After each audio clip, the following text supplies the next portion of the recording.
Hello from Norway. We are back for another pavilion tour. We are going to take you through the Norway Pavilion. We're showing you all the eats, all the rides, all the fun hidden secrets, and really everything that this pavilion has to offer. So follow along as we go to Norway.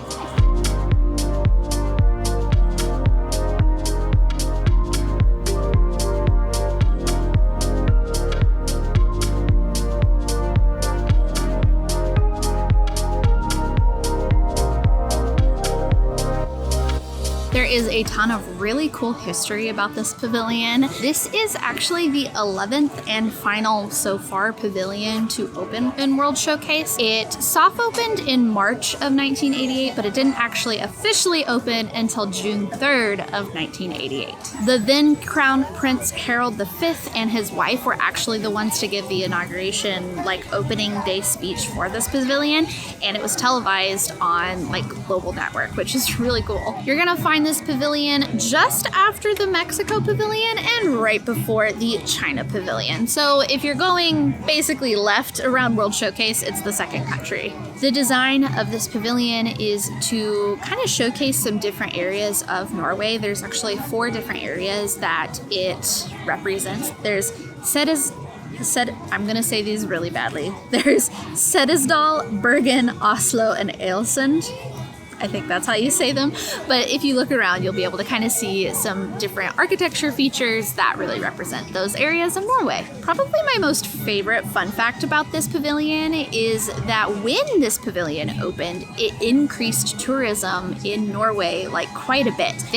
During that first year, they were starting to get upwards of 150 inquiries every week for visits to Norway, the actual country, which is kind of crazy that a theme park pavilion increased that much interest into a country. So I really think that that's one of the most special things about World Showcase is it really is about the culture of these different countries.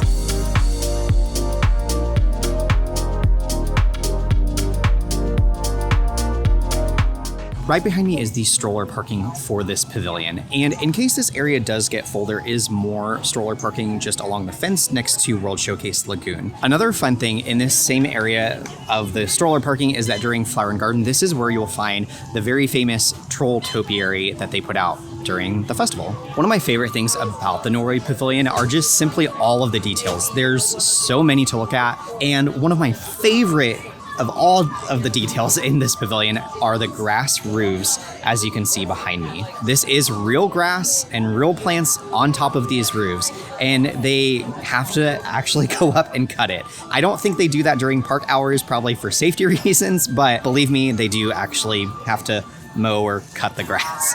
Right behind me are the restrooms in this pavilion. A fun fact about EPCOT World Showcase is that there's not a restroom in every pavilion. They're basically every other all the way around. And because of that, Norway did not open with EPCOT. It was actually built later. So because of that, the restrooms are actually an opening day attraction. And just for wayfinding purposes, the restrooms behind me are just right outside the Kringla Bakery outdoor seating. Also, right between the two are your water fountains. There's unfortunately no water refill station, but they do have regular drinking fountains. If you are looking at drinking around the world, this drink cart right behind me is probably going to be your main place to do so.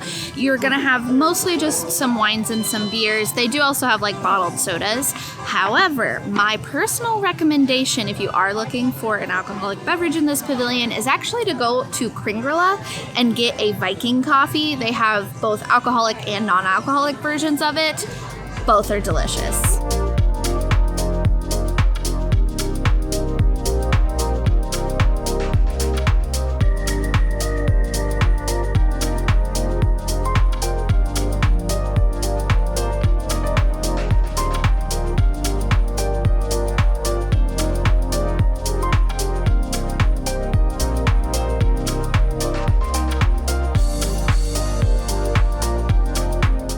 Right behind me is where you can meet Anna and Elsa. They are in their costumes from the second movie.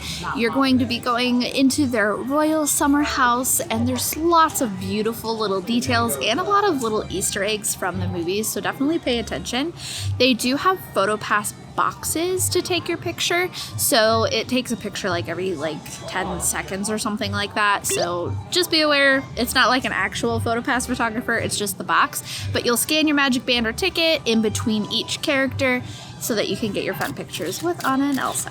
Also be on the lookout. Sometimes there is a PhotoPass photographer that will be standing right outside of the exterior. I know in the past they've done some really cute little photo passes with Olaf and just general World Showcase, things like that. So definitely keep your eye out. If meeting Anna and Elsa is really important for you, you are going to want to know that they aren't going to be meeting the entire day. They do start meeting really shortly after regular park open, but then typically they will be done meeting and greeting around 6:30 p.m. So make sure that you plan ahead and do this earlier in the day. That being said, my personal favorite is to rope drop Frozen and then head on over to the princesses right after. The wait times for this does fluctuate a lot throughout the day, so it can be a good idea to kind of just keep your eye on it. But if you are rope dropping Frozen, this can be a great one to do right after. They do not offer lightning lane, so you will have to stand in whatever the wait time is. But again, just watch the wait times because they do fluctuate. You also won't be meeting the princesses at the same time. It is all technically in the same room, but you're going to meet one princess, then scan your magic band or ticket for your PhotoPass photos, and then you're going to meet the other princess, and then you'll scan again after that. Just be aware, you won't be in the same picture with both of them at the same time, but you will get pictures with them individually.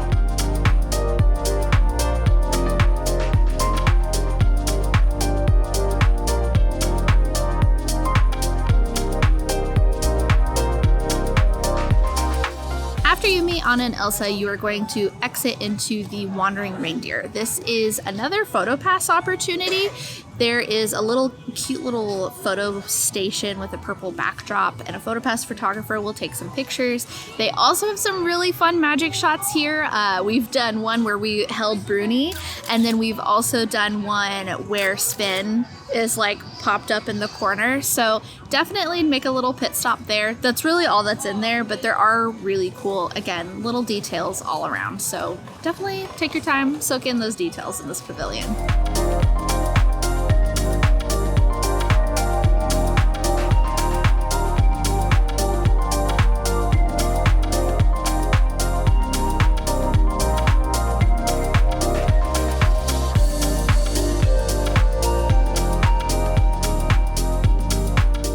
Right behind me, you'll find basically the main icon of this pavilion. This is the Stave Church, and this is based off a real Stave Church in Norway called the Gull Stave Church. This is basically a true replica. It's not full scale, it's 4/5 scale of the real one in Norway, but the details on this are immaculate. You'll find everything from wood carvings to statues. Really cool thing about the wood carvings, there's all sorts of signs around here that I really encourage you to read, but the wood carvings are very unique to each Stave church because the mountains and the fjords separated the villages, so all the wood carvers kind of have their own unique design, giving each Stave church their own unique fingerprint when it comes to the wood carvings. Right behind me, you're going to find a statue in front of the Stave church. This actually has a really big significance to Norwegian culture.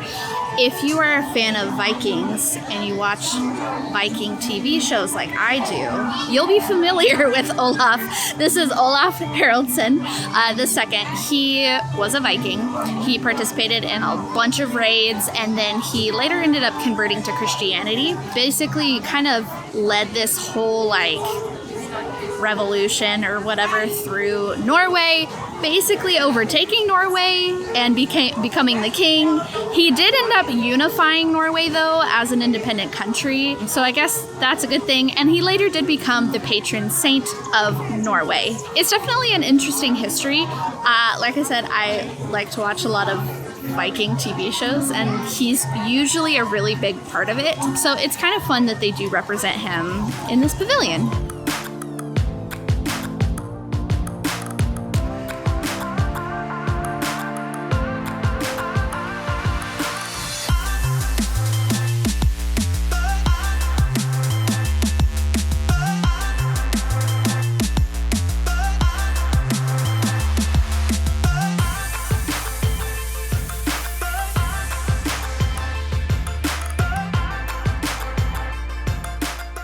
Inside the Stave Church, you're gonna find this little museum of sorts. This talks about all of the Viking gods like Freya, Thor, Loki, and it even has some really cool artifacts, history, information, all about kind of that lore. They also will tell you little stories.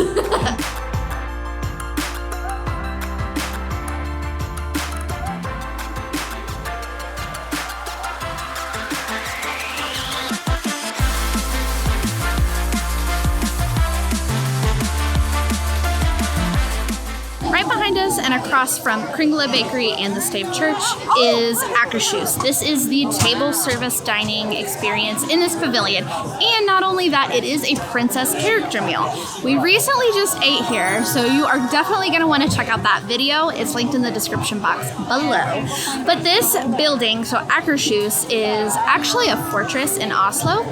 And so this restaurant, the architecture of the outside, is based off of that actual fortress. They do serve breakfast, lunch, and dinner here. Breakfast is probably going to be best for picky eaters, but honestly, if you've ever eaten at IKEA, lunch and dinner is very similar to kind of the offerings that you would find there. Some of the princesses that you might meet are going to be Aurora, Snow White, Ariel, Belle, Jasmine, and Tiana. You're not necessarily going to be guaranteed to meet all of them, but usually you'll have a handful of those characters at this meal. Frozen Ever After is the attraction in this pavilion, and honestly, it's one of the most popular rides in all of EPCOT. This is a boat ride through an adventure with Elsa, Anna, Kristoff, Sven, all of your fun Frozen characters. It's great for all ages. There's no height requirement. There is a little bit of a drop, but it's not anything like super thrilling. So even if you've got little ones, you can still have them with you on this attraction. Because this ride is really popular, I usually will highly recommend consider rope dropping this one so that you can try and avoid those long lines. If you are not able to rope drop and maybe you got Genie Plus, this is an excellent first choice of lightning lanes that you could get.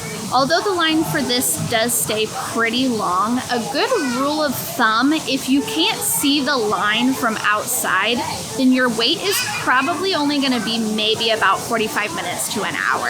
If you can see the line from outside the building, come back later.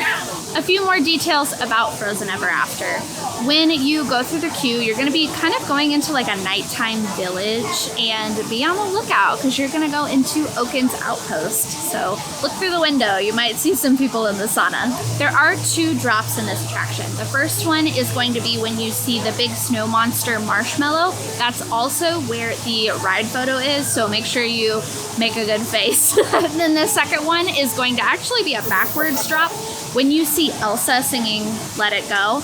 Again, these drops are not super intense, so don't be worried by those. They're very mild drops, but be aware that those are in there. Because this is a boat ride, you might get a teensy bit wet, so just be prepared for that. It won't be too bad. Also, if you want to learn more about Genie Plus, I do have a playlist where we talk all about the ins and outs of everything Genie Plus. That'll be linked in the description box below. Some really fun facts about this attraction is that it didn't always used to be Frozen. It used to be a ride called Maelstrom that opened a month after the Norway Pavilion did. Maelstrom was basically a Viking ship ride, and the boats look very similar to, in fact, I think they're even the same as what they are on Frozen still. When you exit this ride, it's going to lead out into the gift shops. However, back when this ride used to be Maelstrom, you used to have this film that you would watch. There's actually a whole lot of history behind this film. So Norway really wanted something that kind of showcases a lot of information about the culture and the land and all of that good stuff. So they spent all this money making this beautiful film, and they would show this film afterwards. So originally you would go and you'd have to sit down. I think it was like a 10-minute long film, and people were not loving that. And so they changed it so it would just become like a walkthrough thing. So the film would just continuously be playing and people could kind of walk through and walk by it like as they went. So whenever they changed this ride to Frozen Ever After, Norway was not pleased. They actually didn't really love the idea of adding IP into this land because they felt like it kind of took away from representing Norwegian culture. However, this ride is incredibly popular, and I think that they've kind of forgiven Disney for adding it, as, like I said, this is now one of the most popular attractions in this park. Right behind me, you'll see all this rock work, and when the ride was Maelstrom, some of that rock work would open up and you would see the ships basically passing by from the outside. And another fun thing about this waterfall is that if you look very closely, you'll kind of find a fun little Easter egg of a Viking sword.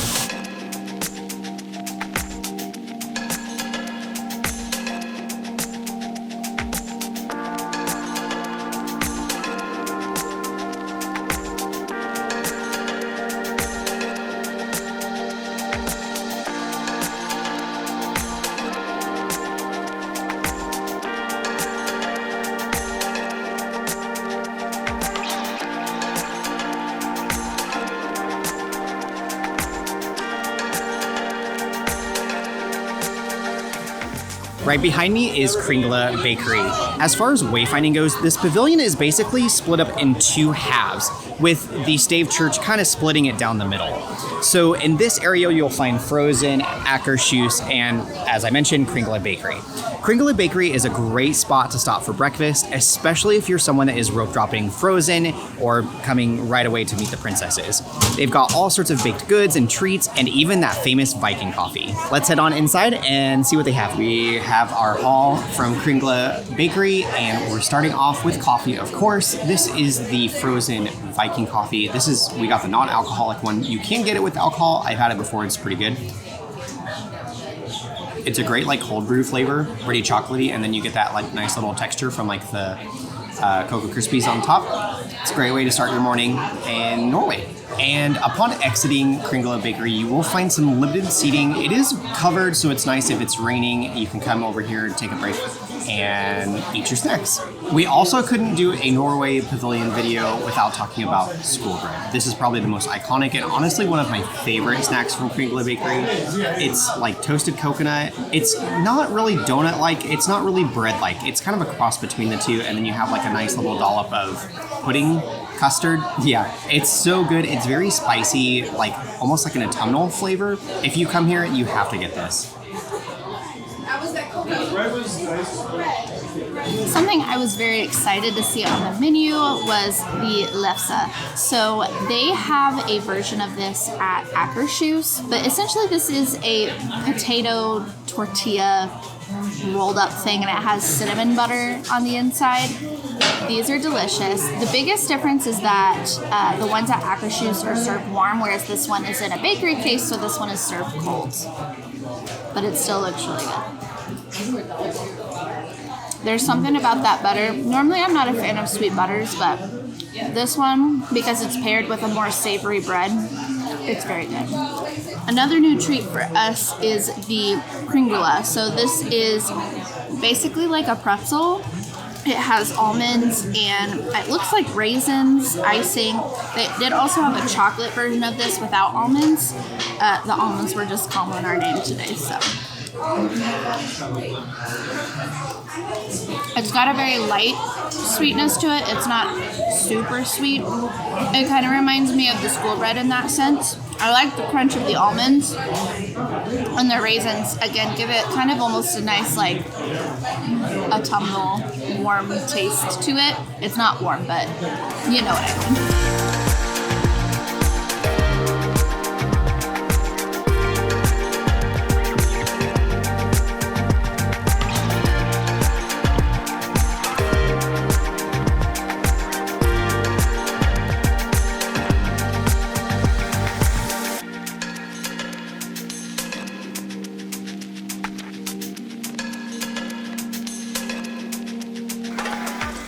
as you exit Frozen Ever After, you're going to be coming into these gift shops. There are 4 different areas. The first area is where you're going to find your more like your kid area, so princess dresses, all your Frozen merchandise, as well as your Norwegian specific merchandise, so like shirts and hats and cups and things that say Norway on them. The second area, which is where we are right now, this is where you're going to find like jackets and pullovers and hats and things. Norway's a colder country, so they do have some more high-end like coat outerwear designers, so you can actually purchase some of that. There's this yellow rain jacket that is right here that I want so bad. So bad. This is also the room that you're gonna find the big troll statue, which you have to take a picture with. That's like rite of passage. The third room is where your KidCot location, as well as some other like kind of just fun souvenirs. They've got like a Viking hat and plushes, things like that. KidCot is a free activity that you can do in each country pavilion. You'll get a small little Ziploc bag with a little card in each pavilion that has like a little coloring or like paper activity, and then the cast members will write hello in their language on the front and give you a sticker. So it's a really cool little thing that you can do with kiddos. Then the fourth gift shop area is where you're going to find designer perfumes, and they even have like a dog shampoo. I guess there's this dog shampoo brand called Wuff Wuff that they're really well known for, and you can get it here. The designer of the signature perfume scent actually will come to this pavilion on occasion. We were here a few weekends ago and we got to meet him, and he gave Mark Allen a little sample of his perfume, which was really, really cool. Also in these gift shops, you're gonna find 2 press penny machines. The first one is gonna be in this main room where the troll is, kind of near the door. That one's gonna have your Norway themed pressed pennies. And then over back by where the Frozen merchandise is, there's another press penny machine that has Frozen character themed pressed pennies. In this room with the troll again, near the cash register, is where you're going to find the pin trading location. You will find pin trading boards in pretty much every country. Most of the time they're going to be near wherever the KidCot location is, so keep your eye out there if you are a pin trader. I love this gift shop and how many beautiful, intricate details there are in the theming of the actual gift shop, so don't be afraid to kind of take a minute, look around. Don't forget to look up, because the beautiful paintings and decorations in here are really what make this pavilion special.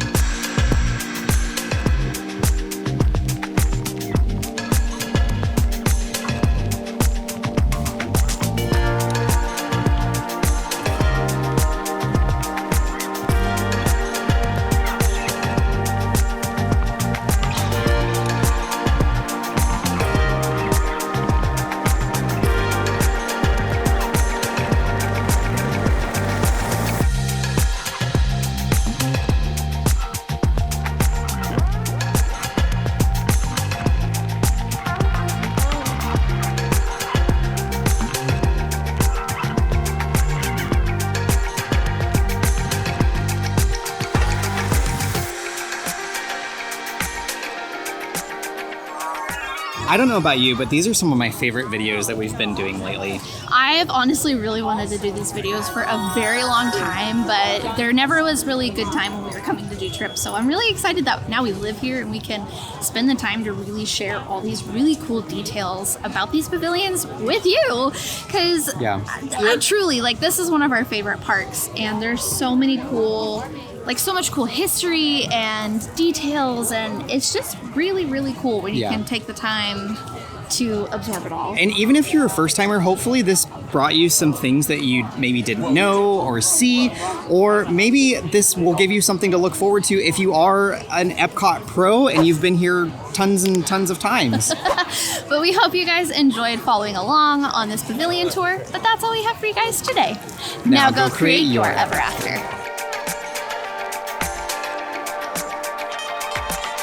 The Norwegian gods like Thor, Freya, which really they're the Viking gods, they're not the Norwegian gods. Do they take lightning lane? I was literally about to talk about that. What else? The big snow marshmallow, the snow monster marshmallow.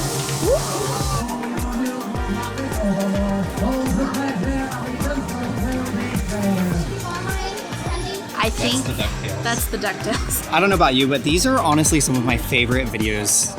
I told you. Just, well, wait a second. Just wait a second.